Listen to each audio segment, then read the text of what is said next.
Hi families! Hope you're doing okay. This is Mrs. Weber and I have a book to share with you. It's called Big Tracks, Little Tracks, Following Animal Prints, written by Millicent E. Selsom, illustrated by Marlene Hill Donnelly. What happened? A detective says. Who was here? Where did he go? A detective has many ways to find out. One way is to look for the marks someone or something has made. Fingerprints, footprints, the tracks made by bike tires. Sometimes a detective finds a hair, a button, a piece of torn clothing. All these things are clues. They help a detective answer these questions. What happened? Who was here? Where did he go?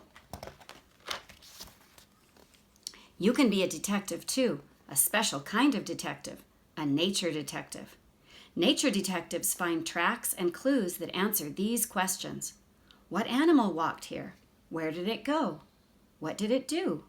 What did it eat? Where does a nature detective look for clues? Almost anywhere. In a backyard, in the woods, in a city park. You can find tracks in many places. In mud, in snow, in sand, in dust, even on the sidewalk or on the floor. Wet feet or wet muddy paws can make tracks anywhere.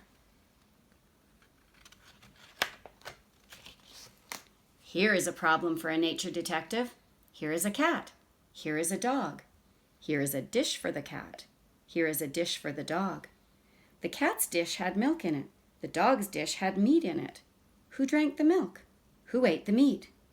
Look at the tracks and see.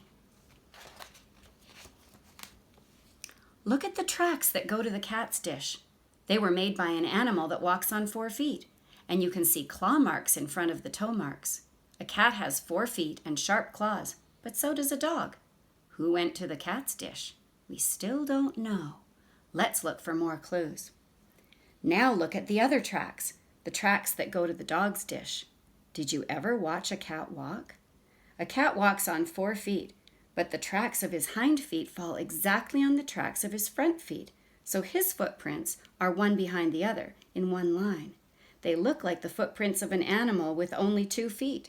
A cat pulls his claws in when he walks, so he does not leave claw marks. Now do you know who drank the milk? The dog. Now do you know who ate the dog food? The cat. The footprints of a fox are in a single line, like a cat's footprints, but they have claw marks like a dog's. What kind of footprints does a rabbit make? You can see that a rabbit has little front paws and big hind feet. The little front paws will make little paw prints. The big hind feet will make big tracks. Now, here is another problem for a nature detective. Who went lickety-split across the snow? A rabbit, of course, but which way did he go? Did he go to the tree, or did he go away from the tree? It looks as if he went toward the tree, doesn't it? You can see the marks of the front paws ahead of the big hind feet. But do you know how a rabbit jumps? Look at that. When a rabbit jumps, he puts his big hind feet ahead of his front paws. What happened here on a snowy day? You can see the rabbit tracks in the snow. You know which way they are going. All at once, the rabbit tracks are far apart. This means the rabbit began to take big jumps. He was in a hurry. Why? Did you see those tracks coming out of the woods? Those footprints have claw marks like a dog's, but they are in a single line, like the tracks of a cat. Who could have made those tracks? There is only one answer. A fox. Now you know why the rabbit was in a hurry. Did the fox catch the rabbit? Look again at the picture. On page 17, look carefully. Ooh, I think the rabbit got away. You can see the rabbit tracks going in behind the tree and into his hole. But the fox tracks go into the woods, so I think the rabbit is safe. There are big hoof prints in the mud near the river, and there are little hoof prints too. Who was here? It was a mother deer and her baby fawn. They came to the river for a drink. Somebody sat down on the muddy bank of the river. Who? This is the mark of a round, fat belly, and these back footprints by webbed feet. And somebody made the track that goes right into the water. A bullfrog came out of the river. He sat on the muddy bank to rest. And only a snake leaves a track like that. A snake came down to the river. Then he slithered into the water. Here are more tracks in the mud near the river. And there is a little pile of empty shells, too. They are crayfish shells. The tracks look something like the hands and feet of a baby. But look at those long claws. A raccoon made those tracks. Raccoons like to catch crayfish and eat them. So now you know what happened. A raccoon had dinner here last night. He found crayfish in the river. He ate the crayfish, and he left the shells in a little pile. A nature detective can find many clues on a sandy beach. When you walk on the beach in the morning, look for seagull tracks. They can tell you which way the wind was blowing when the gulls were there.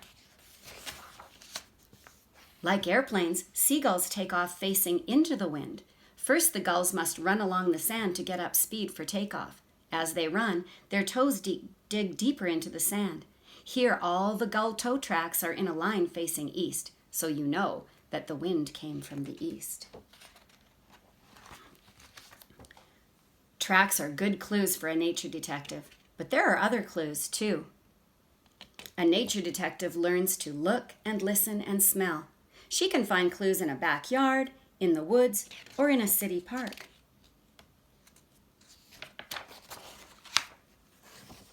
Do you know who made these tracks?